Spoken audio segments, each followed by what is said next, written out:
정부가 필수 의료 보장 강화와 환자 편의를 위해서 실손보험 제도를 손보기로 했습니다. 실손보험, 무엇이 문제이고 어떻게 바꿔야 하는 건지 전문가와 이야기 나눠보겠습니다. 이희강 보험대리점 대표 나오셨습니다. 어서 오십시오. 네, 안녕하십니까. 네, 나오셔서 고맙습니다. 네. 자, 우리가 보험 없다고 하면 뭐 실비 하나는 들어야 해 이런 얘기를 주변에서 많이 하잖아요. 네, 그렇습니다. 자, 실비보험이라고도 부르는 실손보험이 민영보험이지만 국민 4천만 명이 가입할 정도로 아주 대중적으로 지금 영업이 되고 있습니다. 네. 자, 어제 복지부 장관이 이걸 손보겠다고 했는데 우선 지금 이 실손보험 뭐가 문제인지부터 좀 짚어주실까요? 지금 실손보험은 이제 말씀하셨다시피 이제 전 국민 한 4천만 명이 이제 가입할 정도로 이제 뭐 국민보험이라고도 이제 일컬어지는데 네. 사실 실손보험이 출시될 때만 하더라도 많은 사람들한테 이제 환영을 받았었던 거는 맞습니다. 네. 왜냐하면 암보험이라든가 무슨 뭐 암보험 같은 경우에 있어서는 진단비가 지급된다든가 뭐 수술비가 지급된다든가 그렇게 정액형으로만 지급되면은 사실 크게 뭐 문제의 여지가 있을 필요는 없는 거거든요. 네. 근데 이제 뭐 링겔을 맞았거나 뭐 입원을 했거나 뭐 비급여로 뭐 지급되는 뭐 여러 가지 뭐 항목들이 있을 텐데 그런 부분들에 대해서는 입원하고 수술에 해당이 안 되면 예. 보험금이 지급이 안 됐었거든요. 네. 근데 그런 것들을 한꺼번에 모아서 지급을 하는 게 이제 실비보험이었었고 치료비를 묶어서 이제 지급을 하다 보니까 많은 국민들이 이제 가입을 하게 된 거예요. 그래서 네. 너도 나도 이제 앞다퉈서 가입들을 많이 했었는데 시간이 지나면서 이제 문제가 됐었던 게 뭐냐면 이제 비급여 항목이라는 게 등장을 하면서 네. 비급여 항목이라는 게 등장을 하면서 일반 환자들한테 이제 과잉 진료를 하게 됐고 그렇다 보니까 보험사에서는 누적으로 손실이 잡힐 수밖에 없었고 네. 보험사 입장에 있어서도 일반 이제 병원 입장에 있어서도 비급여라는 항목을 자꾸만 권유함으로써 거기서 이제 수익이 많이 발생을 하다 보니까 네네. 결과적으로 이 실손보험을 손을 봐야 되겠다라고 하는 것들 그래야 나중에 이제 계약자들이 나이를 먹어서 어느 정도 보상을 받아야 될 텐데 나이 먹고 실비보험이 계속 올라간다 그러면 국민적인 부담으로 작용을 할 수밖에 없거든요. 네네. 그렇기 때문에 보건복지부 장관도 실손보험에 대해서 손을 좀 봐야겠다라고 이제 얘기한 부분이 있는 것 같습니다. 그렇군요. 자, 이 실손보험을 보면 가입 시기에 따라서 1세대부터 4세대까지 나뉘던데 네. 이 세대별로 뭐가 어떻게 다른지도 좀 궁금하고요. 그리고 이렇게 나눈 이유에 대해서도 짚어주시죠. 네. 예전에 1세대 보험 같은 경우에 있어서는 환자 본인 부담금이 없었어요.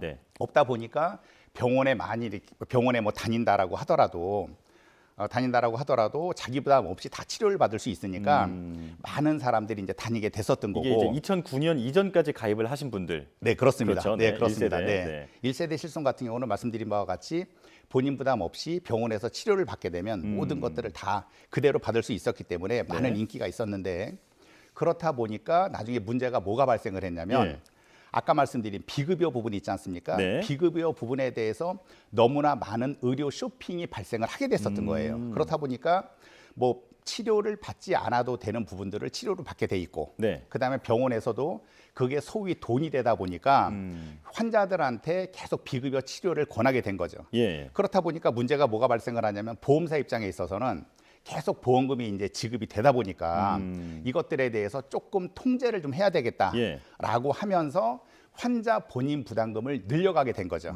그렇다 보면은 국민들 입장에 있어서도 병원 치료를 그냥 받을 수 있었던 거를 내 돈을 내 가면서까지 받아야 된다라고 생각을 하다 보면 병원에 좀 자주 가는 사람들이 조금 이제 좀 자주 안 가게 되다 보면은 보험사에서 그게 또 수익으로 직결될 수 있다 보니까 환자 본인 부담금을 늘려가는 식으로 돼 있었고 그리고 지금 마지막으로 현재 판매되는 실손은 이제 4세대 실손보험인데 4세대 같은 경우에 있어서는 환자 본인 부담금을 늘려가는 것뿐만 아니라 보험료도 오르게끔 해놓은 거예요. 네. 그러니까 병원에 많이 다니면서 보험금을 많이 받게 된다 그러면 최대 300%까지 보험료를 인상을 시키는 많이 보상을 받으면 그 다음에는 그만큼 많이 갱신될 때 보험료를 많이 이제 올라가는 보험료를 납입할 수 있게끔 그렇게 이제 만든 게 지금으로부터 1세대부터 4세대 실손까지 이제 그게 이제 변천사라고 말씀드릴 수 있습니다. 그렇군요.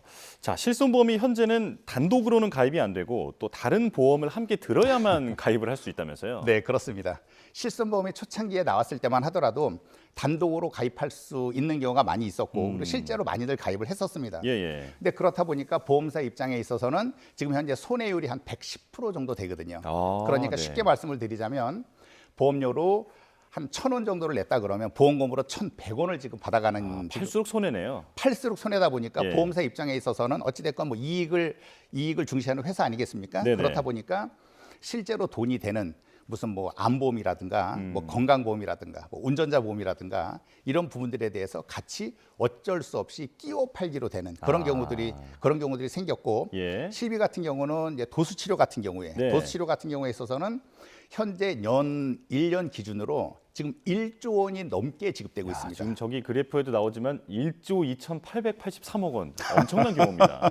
예. 네, 도수치료가 이제 뭐 얼마만큼 뭐 보험금을 받겠어라고 생각하지만 예, 예. 전 국민을 상대로 한다 그러면 지금처럼 1조 원이 넘는 금액이 지금 지급되고 있기 때문에 그 부분들에 대해서는 당연히 보험사 입장에 있어서는 손해를 줄여야 되는 거고 네. 줄이다 보니까 암보험이라든가 뭐 건강보험이라든가 뭐 사망보험금이라든가 이런 쪽으로 해서 같이 끼워 팔기 식으로 지금은 진행되고 있는 겁니다. 네, 그렇군요. 그렇습니다. 네. 네. 자, 이제 보험사 손해가 발생하는 그 이유 중에 하나로 좀 도수치료도 좀 말씀해 주셨는데 이렇게 보험사의 손해율이 올라가면 결국 가입자의 보험료는 오르게 되는 거겠죠? 그렇습니다. 네. 그러니까 일반 우리가 얘기하는 이제 그 건강보험 있지 않습니까? 네네. 건강보험 같은 경우에 있어서는 뭐 재산이라든가 소득이라든가 이런 것들에 의해서 보험료가 결정이 나지만 이런 민영보험, 실손보험 같은 경우에 있어서는 이런 식으로 결정이 나는 게 아니라 그 사람의 이제 뭐 나이라든가 뭐 위험률이라든가 아니면 네. 직업이라든가 이런 것들에 대해서 그것들에 의해서 보험료가 결정이 나다 보니까 일반 이제 계약자들이 봤을 때는 처음에는 보험료를 이제 싸게 이제 납입을 했다가 예. 나중에 이제 보험료가 올라가게 되면은 나이 들어서 보장을 받아야 됨에도 불구하고 보험료가 이제 올라가니까 그때 많은 보험료를 이제 납입하게 돼서 예, 예. 실제적으로 혜택이라는 부분이 오히려 적어지게 되는 그런 경우들이 많이 생기는 겁니다. 그렇습니다. 예. 네. 예, 또 보면 그 인상률이 내가 100%였다, 130%였다 이렇게 말씀하신 분들도 있거든요. 네. 이분들은 갱신 주기에 한 번에 그 인상률이 몰아서 이렇게 지금 반영이 돼서 그렇게 나온 건가요? 예, 그렇습니다. 그러니까 예전 보험 같은 경우에 예전 실비 같은 경우에 있어서는 5년 단위 갱신이기 때문에 예. 일단 보험료가 5년에 한꺼번에 올라가는 구조고 지금 같은 경우에 있어서는 1년에 한 번씩 올라가는 구조이기 때문에 예. 오히려 지금 같은 경우는 보험료가 1년마다 올라가다 보니까 조금 자주 올라가는 거 아니냐라고 이렇게 생각들을 많이 하시는데 예전 보험을 5년치를 한꺼번에 몰아서 훨씬 더 많이 올리기 때문에 오히려 예전 보험 같은 경우에 있어서는 오히려 그 고객들한테 더 예. 부담스럽게 다가올 수 있다는 이제 그렇게 생각하시면 네네. 됩니다. 네. 자, 이 납부서를 보고서 깜짝 놀란 분들이 많을 것 같습니다. 네. 자, 그리고 이제 실손보험을 겨냥한 어떤 그 과잉 진료에 대해서는 도수치료를 예시로 해서 또 설명을 네, 해주셨는데 그렇습니다. 네. 보험 사기도 일어나고 있잖아요. 네, 어떤 사례가 있습니까? 네. 보험 사기 같은 경우가 이제 최근에 이제 문제화 많이 되는데 아까 말씀드렸던 뭐 도수 치료라든가 예. 최근에 많이 이번에 이제 뭐 대법원 판례까지 뭐 나오기는 했지만 네. 백내장 수술 같은 경우에 있어서 네. 백내장 수술은 이제 환자 본인이 하기보다는 중간에 브로커하고 결탁되는 경우들이 많이 있었어요. 예. 그러니까 백내장 실제 수술이 필요하지 않음에도 불구하고 백내장 수술을 하게끔 브로커가 이제 연결만 해주면 네. 병원 치료비에 있어서 뭐 20에서 30%를 받게 되는 경우도 있었고 실제 예. 그걸로 인해서 형사 처벌을 받은 브로커들이 실제로 있었기 때문에 네. 그래서 보험 사기가 많이 이루어지지 않았나 그런 생각이 듭니다. 네. 예. 그러니까 꼭 필요한 치료가 아니더라도 이걸 이제 브로커를 통해서 데리고 와서 치료를 네. 하면서 여러 가지 비급여 항목을 집어넣는 거죠. 그렇습니다. 네네. 그렇다 보니까 보험금이 너무나 많이 지급되다 보니까 일반 보험사에서는 그것들에 의한 손해율이 클 수밖에 없는 거죠. 네. 그렇군요. 자, 말씀을 들어보니까 여러 가지 문제점이 발견이 되는데 그 다른 나라에서는 지금 우리나라 같은 실손보험 제도를 찾아보기가 어렵다면서요? 거의 없다고 생각하시면 되세요. 예, 예. 네, 그러니까 뭐 외국 같은 경우는 무상 의료로 진행되는 이제 국가들도 많이 있는데 네. 그런 국가 같은 경우는 상관이 없지만 우리나라가 지금 문제가 되는 게 왜 그러냐면 이제 말씀드린 것처럼 바로 비급여라는 부분이거든요. 예. 정부가 100% 지급을 하든 아니면 미국처럼 뭐 개인 의료보험을 가입을 해서 그쪽 의료보험사에서 지급을 하든 그런 문제가 있다 그러면 그거는 전혀 문제가 될 거는 사실은 없죠. 없는데 이 비급여라는 이 사각지대가 존재하기 때문에 정부에서 100% 해주는 건 아니고 비급여 같은 경우는 환자가 전부 다 100% 부담을 해야 되는 거거든요. 예, 예. 근데 부담을 한다라고 하더라도 실제 실손보험에 가입되어 있는 사람들은 보험사로 청구를 하게 되면 예. 자기가 병원 치료비를 납입을 했다고 하더라도 보험사에서 돌려받는 구조이기 때문에 그렇죠. 그렇게 크게 거부 반응이 없는 거예요. 그렇다 보니까 병원에서는 비급여를 조장을 하게 돼 있는 거고 예. 일부 환자들 같은 경우에 있어서는 그거를 돌려받다 보니까 의료 쇼핑을 남발하게 되는 경우 그런 경우가 많이 생긴다고 생각하시면 됩니다. 그렇군요. 그러니까 핵심은 비급여 항목인데 그러다 보니까 이런 대학병원급의 교수들이 성형외과나 정형외과 같은 그런 개원가로 이제 이동을 하게 되는 네. 그 원인도 이 비급여에 있다고 보시는 거죠? 거의 제가 이제 실무상 보험금을 지급을 하다 보면 문제가 되는 거는 비급여가 문제가 되는 거지 예. 일반 건강보험의 대상이 되는 급여 같은 경우에 있어서는 거의 문제가 되지 않습니다. 네네. 네. 그렇군요. 네. 자, 그렇다면 이제 정부가 이 비급여 보장 범위를 좀 축소를 하고 여러 가지 수가 조정도 좀 하는 것 같은데 네. 보험업계의 반응은 어떻습니까? 보험업계에서는 사실 저도 이제 아까 말씀드린 것처럼 실무적으로 제가 일을 하다 보니까 네. 보험사에서는 너무나 원하는 부분들입니다.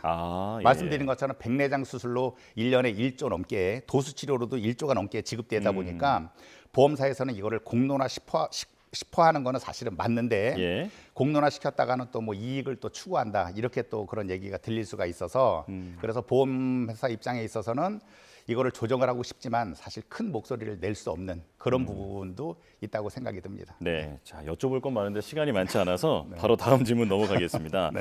자, 조경 복지부 장관이 그 비급여 가격 보고 제도 역시 차질 없이 추진하겠다 이렇게 밝혔는데 네. 이제 오는 15일부터 시작된다고 합니다. 네. 비급여 가격 보고 제도 네. 뭔지 설명해 주시죠.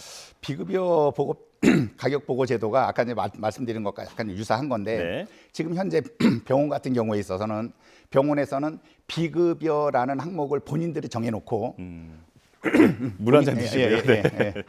본인들이 정해놓고 금액을 얼마를 받든 사실 상관이 없습니다. 왜냐하면 비싸게 받더라도 환자한테 다 받을 수 있는 거고 네네. 환자는 보험사에 청구하면 끝나는 시기이기 때문에 보건복지부 장관이 얘기했었던 부분도 바로 그 부분입니다. 네. 비급여라는 것도 통제를 해서 마음대로 받아서 일반 계약자들한테 부담을 주는 국민들한테 부담을 주는 부분을 개선하겠다라고 예. 해서 그 비급여라는 그 치료에 대한 이제 나중에 이제 금액이 있을 거 아닙니까? 네. 치료비에 대한 것도 공정하고 투명하게 하겠다라는 의지에서 말씀을 하신 겁니다. 예, 네, 그렇습니다. 투명성 강화 차원이다. 그렇습니다. 네, 이렇게 네, 보면 좋을 것 그렇습니다. 같고요.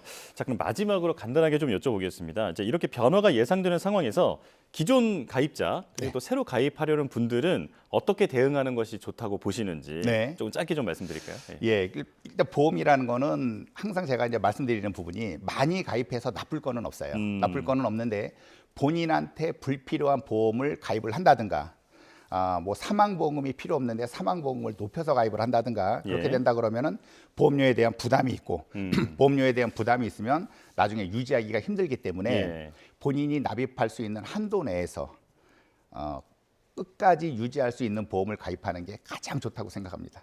예. 너무 무리하지 말고 이제 끝까지 내가 유지할 수 있는 수준의 보험을 가입하는 것이 좋다. 그렇게 그렇습니다. 정리하겠습니다. 자, 여기까지 듣겠습니다. 이희강 보험대리점 대표였습니다. 고맙습니다. 고맙습니다.